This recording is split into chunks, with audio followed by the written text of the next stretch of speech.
రోజు రోజుకి పెరుగుతున్న నిత్యావసర ధరలు, మనం కొంటేనే కదా అవన్నీ. రోజు రోజుకి తగ్గుతున్న ఇంధనం ధరలు, కారు కొనేయచ్చు. థ్యాంక్స్ అమ్మా. కొన్నది తక్కువ, ప్రచారం ఎక్కువ. ఏమే నీ గురించేనే?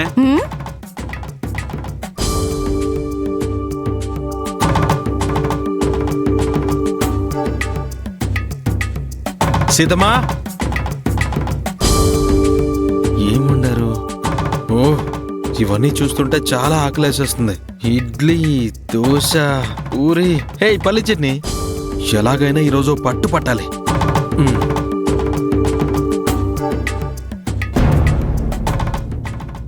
చేతిలో ఆ పాల గ్లాస్ ఏంటి సీతమ్మా?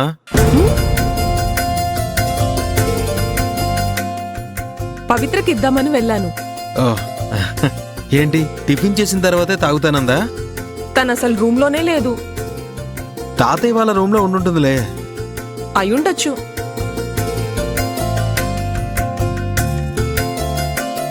హే తాత్స్, బామ్స్, కమాన్ రండి కూర్చోండి, టిఫిన్ చేద్దాం. అవును, పవిత్ర ఇక్కడ. తన రూమ్ లో ఉండుంటుంది. పవిత్ర తన రూమ్ లో లేదు. నేను అక్కడి నుంచే వస్తున్నాను.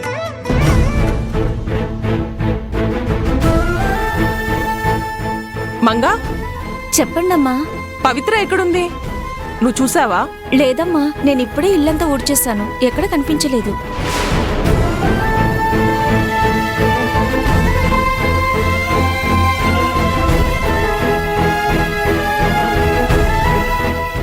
పవిత్ర ఇంట్లో ఎక్కడా లేదంటే ఎటు వెళ్ళినట్టు సీత?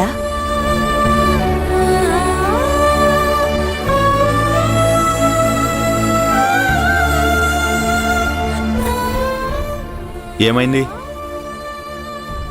పవిత్ర ఇంట్లో లేదు నాన్న. పొద్దున్నే కదా, గుడికెళ్ళి ఉంటుంది లేరా? లేదన్నయ్యా, పవిత్ర గనక గుడికి వెళితే ఖచ్చితంగా చెప్పే వెళ్తుంది. చెప్పకుండా వెళ్ళదుగా.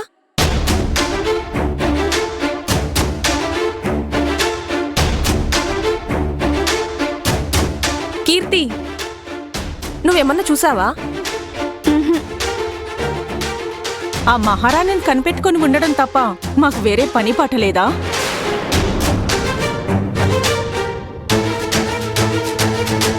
అయినా పవిత్రమైన చిన్నపిల్ల, కొద్దిసేపు కనపడకపోతే ఇంత టెన్షన్ పడ్డానికి.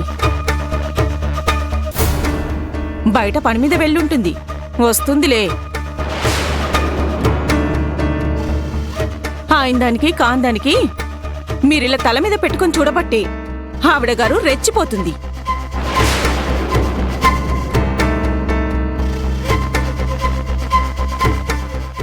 పవికి ఫోన్ చేస్తే ఎక్కడికి వెళ్ళిందో చెప్తుందిగా.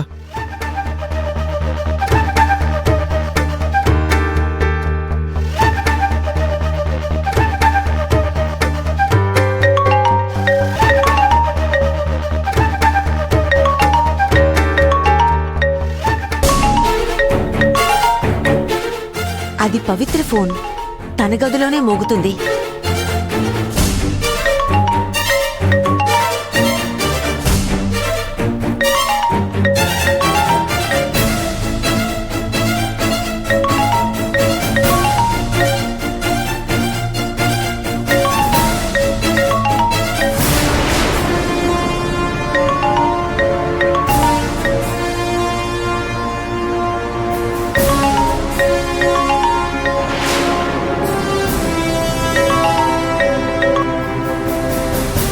పవి ఫోన్ ఇక్కడే ఉందండి.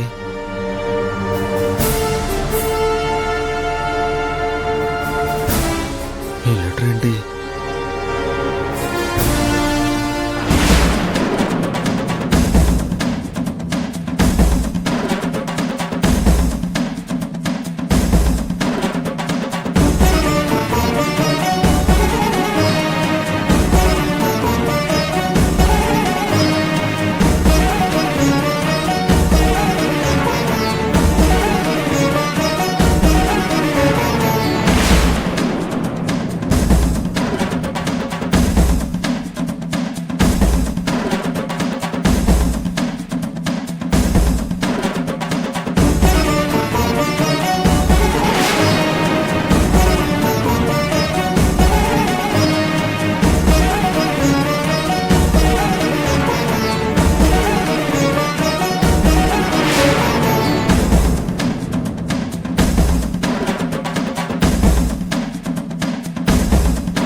నాన్న,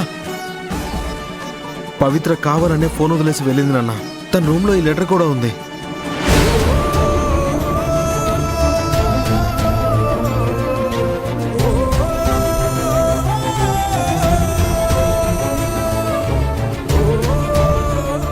ఏది ఇటివ్వు.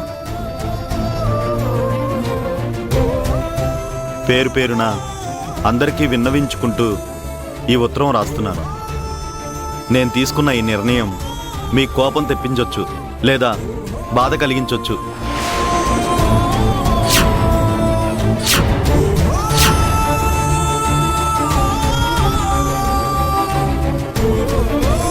కానీ తప్పట్లేదు. నేను ఇక్కడే ఉంటే సంజనాకి ఎప్పటికీ న్యాయం జరగదు.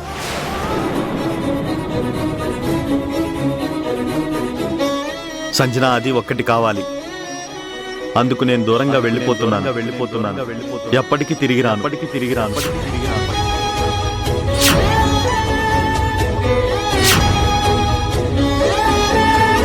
దయచేసి నా కోసం ఎవరు వెతకొద్దు.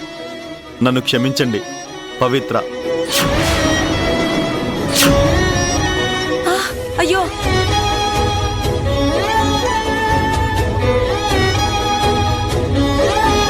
నాకెందుకో ఈ లెటర్ పవిత్ర రాసిందని అనిపించట్లేదు.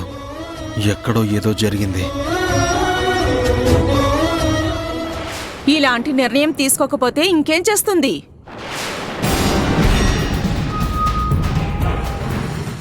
తనకిష్టం లేకుండానే ఆది పవిత్ర మెళ్ళో తాళి కట్టాడు.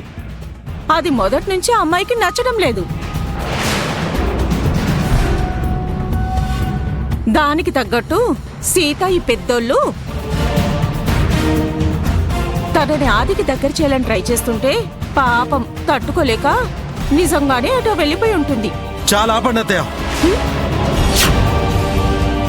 ఎప్పుడే మాట్లాడాలో తెలీదా? ఈ టైంలో పుండు మీద కారం జల్లినట్టు అలా మాట్లాడడానికి మీకు నోరెలా వచ్చింది? మీరు కాస్త సైలెంట్గా ఉంటే మంచిది. రేయ్, వాసుకి అన్న దాంట్లో తప్పే ఉందిరా.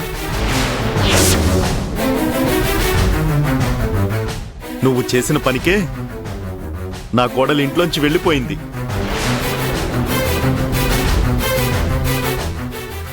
వాడేం చేస్తాడన్నయ్యా? అసలేం జరిగిందో తెలుసుకోకుండా ఆదినని ఏం ప్రయోజనం?